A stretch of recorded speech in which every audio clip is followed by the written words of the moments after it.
man in charge of ICE is here, Border Patrol Commander Greg Bovino, in charge of the Border Patrol, not necessarily ICE. Commander, it's good to see you. Thank you. The Vice President, in his remarks, went on to blame the media for much of the change in public opinion. Are you all being held to an unfair standard? If so, what is it, and what standard should you be held to? It's good to see you tonight. Thanks for having me. As far as the standard, law enforcement should always be held to a high standard. The U.S. Border Patrol, absolutely we should be held to a high standard, and the reason for that is we are a high-performing organization. I think the disconnect there, though, with the media is they're not holding us to any standard because they have no standards, or at least most of them. And by what I mean by that is when you take a snippet or a few words that are spoken and spread that as gospel without any context, as you just said, and it ends up being a lie, and then the news media does not go back and correct that lie, then they become the problem. And that's what we're seeing here in Minneapolis, is oftentimes they take things out of context. Sometimes it seems purposely, and it ends up causing us, law enforcement, who are already held to high standards, a lot more problems. Okay. And understandably, you all have faced an enormous amount of danger. And I appreciate that. I've been out in these crowds before, especially during BLM, and then spent a lot of time in these crowds overseas. I want to play for you the Vice President talking about the use of chemical munitions, tear gas is what we would commonly call it, on protesters. Here you go. We don't employ the kind of tactics that are only necessary when violence is committed against officers. That is these guys' directive, and that's what we're going to try to do. Okay, only necessary when violence is committed. This clip has gone around the world. At one point today, I looked up, I saw it playing on 3 different cable news channels of you personally throwing a tear gas canister. Take a look. I'm in the gas. Get back. Gas is coming. Gas on film. Gas on film. We're filming you. Gas on film, Bovino. Gas on film.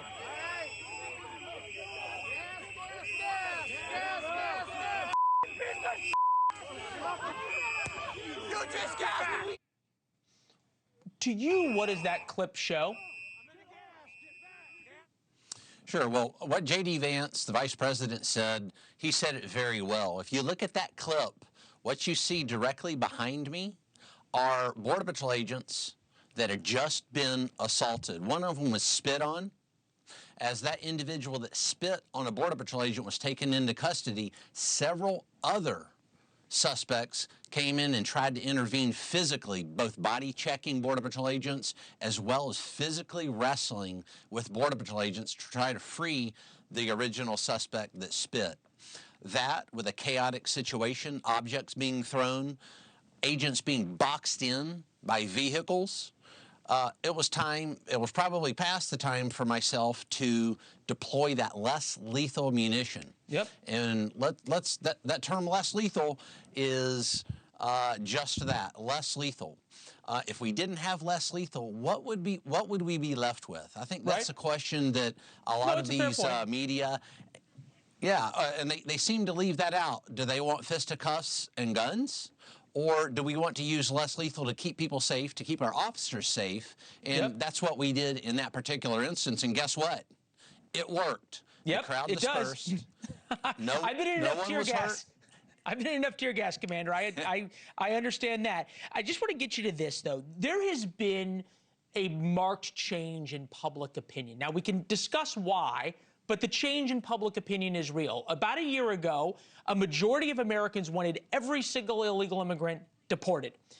80% or so wanted those with criminal records deported. But now that it's started to happen, that the number of people who approve of the job that you all are doing is in the 30s. The number of people who say ICE, Border Patrol, enforcement of immigration has gone too far is in the 60s. How do you explain that? And more importantly, do you think Border Patrol and ICE has anything to do to fix that number? Sure. public opinion is something that we're well aware of, and we're aware of that every day.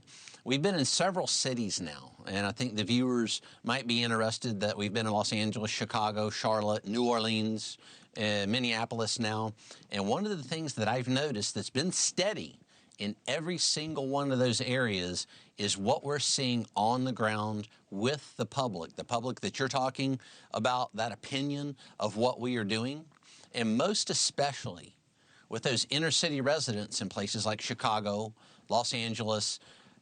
What we're seeing is fantastic public support.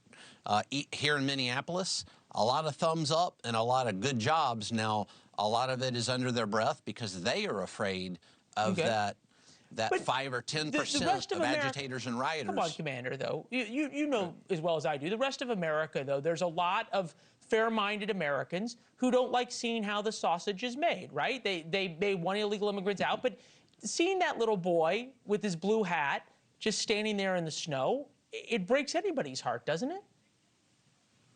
Sure, and I think the Vice President did a very good job today of detailing that, but dialing that back to what this mission is really about, because I think Americans also don't like to see the Jacqueline Nungareys, the Molly Tibbetts, the Kate Steinleys, the Officer Singhs, and the thousands of other Americans that are hurt, maimed, and killed by this criminal illegal aliens almost daily in this country. But here's the difference, is you're talking about sausage being made. That sausage is not being made by a vast majority of the news media. You guys do a great job, Fox, and some of the others, but the vast majority do not. So when we're talking about sausage being made, it's not being made.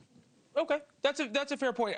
There's been a lot of focus on you at all in the news media, and that's because you lead from the front. And we've seen you out there with your men and with the men and women of the Border Patrol. It is admirable, especially considering what they're enduring in the cold and everything else. Gavin Newsom commented, I believe he was talking about one of your trench coats, but you take a listen and respond. Greg Bovino, dressed up. It's as if he literally went on eBay and purchased SS garb. Greg Bovino, secret police, private army, masked men, people disappearing quite literally, no due process. That coat looked like it wasn't something you could find on eBay, I'm just saying. That coat is definitely Border Patrol issue. I've had it over 25 years. I bought that as a young agent, approximately 1999. But what's interesting here is, I was just talking about this with my staff a few minutes ago, is 5, 6 years ago, I wore that very coat, the one that he's talking about, to Commissioner Chris Magnus's coronation there at Customs and Border Protection headquarters in Washington, D.C., received nothing but compliments on that coat. That was during the last administration, as you know. Fast forward a few years to this administration, all of a sudden it's a problem. Hey, what changed there? Why is it a problem now, but it wasn't during the last administration?